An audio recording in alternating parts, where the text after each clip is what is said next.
ഒരു മനുഷ്യൻ്റെ ഓർമ്മ എന്ന് പറഞ്ഞാൽ ബാക്കിൽക്ക് 5 വർഷമാണ് ഉണ്ടാവുക.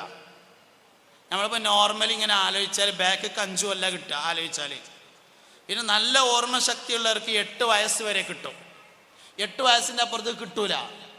അപ്പം നമ്മളിങ്ങനെ പറയല്ലോ, ഞാൻ 1-ാം ക്ലാസ്സിൽ ചേർക്കാൻ വേണ്ടി മൂക്കൊൽപ്പിച്ചിട്ട് ഇങ്ങനെ പോകുമ്പോൾ ബാപ്പൻ്റെ കയ്യും പിടിച്ചങ്ങാണ്ട് കൊണ്ടുപോയിട്ട് 1-ാം ക്ലാസ്സിൽ ഇബ്രാഹിം മല്ലാക്ക പട്ടികലിൻ്റെ പേര് എഴുതി എന്നൊക്കെ നമ്മൾ പറയുമ്പോൾ ഓർമ്മ ഉണ്ടായിട്ട് പറയുന്നല്ല, അങ്ങനെ ഉണ്ടായിട്ടുണ്ടാവും എന്നുള്ള ഉറപ്പിൻ്റെ പേരിൽ പറയാണ്. ആർക്കും ഓർമ്മയൊന്നുമില്ല.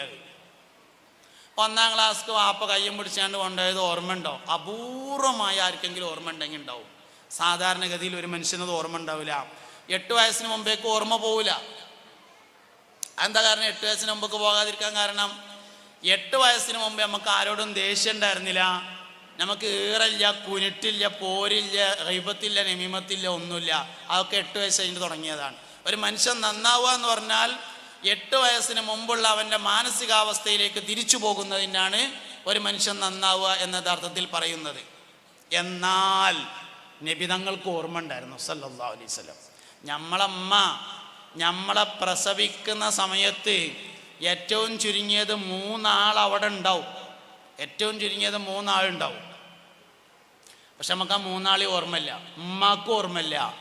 മുത്തുനബിക്ക് ഓർമ്മ ഉണ്ടായിരുന്നു സല്ലല്ലാഹു അലൈഹി വസല്ലം ജനിക്കുമ്പോൾ ആരൊക്കെ അവിടെ ഉണ്ടായിട്ടുള്ളതെന്ന്. അത് മാത്രല്ല, ഉമ്മയുടെ ഗർഭപാത്രത്തിലിരിക്കുമ്പോൾ ഉണ്ടായ അനുഭവങ്ങൾ നബിതങ്ങൾക്ക് ഓർമ്മ ഉണ്ടായിരുന്നു സല്ലല്ലാഹു അലൈഹി വസല്ലം.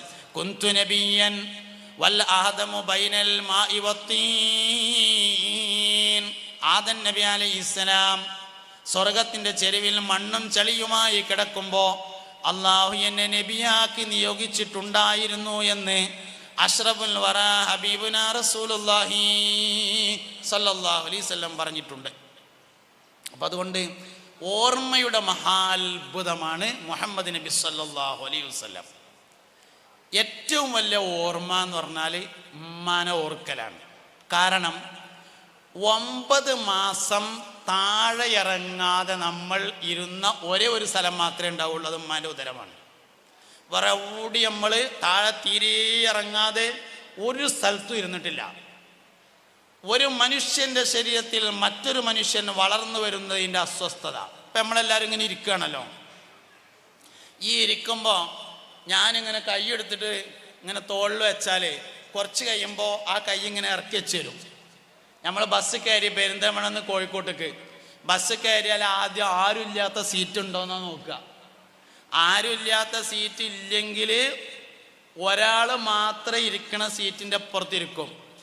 ഒരു സീറ്റ് ഒഴിവില്ലെങ്കിലേ 3 ആൾ ഇരിക്കണ സീറ്റിൻ്റെ നടുവിൽ ഇരിക്കുള്ളൂ. എന്താ കാരണം? പെരിന്തൽമണ്ണ കോഴിക്കോട് എത്തുന്നത് വരെ നമ്മുടെ ശരീരത്തിൽ ഒരാൾ തട്ടിയിരിക്കൽ നമുക്ക് വിഷമാണ്. തോളിലൊരാൾ കൈയിട്ടിരുന്നാൽ ആ കൈ നമ്മൾ കുറച്ച് കഴിയുമ്പോൾ താഴത്തേക്ക് ഇറക്കി വെച്ച് കൊടുക്കും. അങ്ങനത്തെ നമ്മൾ താഴെ ഇറങ്ങാതെ 9 മാസം ഉമ്മാൻ്റെ വയറ്റിൽ ഇരുന്നിട്ട് അത് മറന്നതാണ് ദുനിയാവിലെ ഏറ്റവും വലിയ മറവി എന്ന് പറയുന്നത്. അതുകൊണ്ട് ഓർമ്മ വന്നാൽ ഉമ്മ ചെയ്യുന്ന ഒന്നും വിഷമാവില്ല. ഉമ്മാനെ പറ്റി ഇത്രയും ഗൗരവത്തിൽ പറയാൻ എന്തേ കാരണം? പ്രായമാകുമ്പോഴുള്ള ചില പ്രശ്നം കണക്കിലെടുത്താണ് അത് പറഞ്ഞിട്ടുള്ളത്. പ്രായമാകുമ്പോൾ കുറച്ച് പ്രശ്നം ഉണ്ടാവും. അതെന്താ? പ്രായമാകുമ്പോൾ അവർക്ക് മുന്നിലേക്ക് ഒരിക്കലും ചിന്തിക്കാൻ കഴിയില്ല, ബാക്കിലേക്ക് മാത്രമേ ചിന്ത ഉണ്ടാവുള്ളൂ. പുതുതായിട്ടൊന്നും കയറൂല്ല, കയറിയതൊന്നും ഇറങ്ങൂല്ല. അതാണ് പ്രായമായാലുള്ള അവസ്ഥ. പുതിയതായിട്ടൊന്നും എനിക്ക് കയറൂല, കയറിയതൊന്നും ഇറങ്ങൂല്ല. 30 വയസ്സായ നമ്മൾ, 35 വയസ്സായ നമ്മൾ 35 വയസ്സിലാണ് ചിന്തിക്കുന്നത്. ഉമ്മാന്റെ 39 വയസ്സിലേ ചിന്തിക്കുള്ളൂ. ഇപ്പം ഉമ്മാക്ക് 80 വയസ്സായി പറഞ്ഞിട്ട് കാര്യമില്ല. ഉമ്മാന്റെ 35-ാം വയസ്സിലെ സാഹചര്യം അനുസരിച്ചാണ് ഉമ്മ ഇപ്പോഴും ചിന്തിക്കുന്നത്. അതുകൊണ്ടുള്ള ചില പ്രശ്നങ്ങൾ ഉണ്ടാവും എന്നുള്ളതുകൊണ്ടല്ലേ വലാ തഖുൽ ലഹുമാ ഉഫിൻ എന്ന് പറയേണ്ടായ കാരണം. ഒരു കുഴപ്പം ഉണ്ടാവില്ലെങ്കിൽ പിന്നെ എന്തിനാ അതുകൊണ്ട് അങ്ങനെ പറഞ്ഞതിൻ്റെ കാരണം? അതിപ്പോ ഇമ്മ അങ്ങനെ ആയിട്ടല്ലേ എന്ന് പറയും. അങ്ങനെ ആകുമെന്നത് കൊണ്ടാണല്ലടാ അന്നോട് അല്ലാഹു തആല ഇങ്ങനെ പറഞ്ഞത്. അതുകൊണ്ടല്ലേ ഇങ്ങനെ പറഞ്ഞത്. ഉമ്മാക്ക് അങ്ങനെ ഒരു അവസ്ഥ ഉണ്ടാവും എന്നുള്ളത് കൊണ്ടല്ലേ പറഞ്ഞത്, അല്ലേ പറയില്ലല്ലോ. പ്രായമായ മാതാപിതാക്കൾക്ക് പ്രധാനമായും ചെയ്തു കൊടുക്കേണ്ടത് 2 കാര്യങ്ങളാണ്. കിടപ്പിലാണെങ്കിൽ 3 കാര്യം, കിടപ്പിലല്ലെങ്കിൽ രണ്ട് കാര്യം. ഒന്ന്, കൃത്യമായി ഡോക്ടറുടെ അടുത്ത് കൊണ്ടുപോകണം. അത് ഓല് പറയുന്ന ഡോക്ടർമാരുടെ അടുത്ത് കൊണ്ടുപോകണം. വൈദ്യന്റെ സാന്നിധ്യമാണ് ശിഫ, മരുന്നല്ല. ഹബീബിങ്ങളെ, നിങ്ങൾക്ക് ഞാൻ പറഞ്ഞ മനസ്സിലാവുണ്ടോ? ലോകത്തെ ഏറ്റവും കൂടുതൽ സന്തോഷവതിയായ ഗർഭിണി ആമിന ബീവിയാണ് റളിയല്ലാഹു അൻഹ. ലോകത്തെ ഏറ്റവും സന്തോഷമുണ്ടായ ഗർഭിണി ആമിന ബീവിയാണ്. ഒരു സ്ത്രീ ജീവിതത്തിൽ ഏറ്റവും കൂടുതൽ പ്രയാസം അനുഭവിക്കുന്നത് ഗർഭം ഉണ്ടാവുമ്പോഴാണ്. ഒരു സ്ത്രീക്ക് ജീവിതത്തിലെ ഏറ്റവും വലിയ പ്രയാസം ഗർഭം ഉണ്ടാവുമ്പോഴാണ്. എന്നാൽ ലോകത്തെ ഏറ്റവും സന്തോഷം അനുഭവിച്ച ഗർഭിണി ആമിന ബീവിയാണ്. എന്തേ കാരണം? വൈദ്യൻ അകത്തുണ്ട് എന്നതാണ് കാരണം. മുത്തുനബി അകത്തുണ്ടായിരുന്നു. വൈദ്യന്റെ സാന്നിധ്യമാണ് ശിഫ, മരുന്നല്ല. പെരിന്തൽമണ്ണയിലെ ഒരു വലിയ ആശുപത്രി സങ്കല്പിച്ചോളി. നമുക്ക് കാൽമുട്ടിന് വേദന കുറേ കാലമായി തുടങ്ങിയിട്ട് പല ചികിത്സയും നടത്തി മാറുന്നില്ല. പെരിന്തൽമണ്ണയിലെ ആശുപത്രിയിൽ കൊച്ചിന്നൊരു ഡോക്ടർ വരുന്നുണ്ട്. മാസത്തിലൊരിക്കലാണ് അദ്ദേഹം വരുള്ളൂ. 5 മാസം മുമ്പ് ബുക്ക് ചെയ്താലേ കിട്ടുള്ളൂ. അങ്ങനെ നമ്മൾ കാൽമുട്ട് വേദന ആയിട്ട് ഡോക്ടറെ ബുക്ക് ചെയ്തു.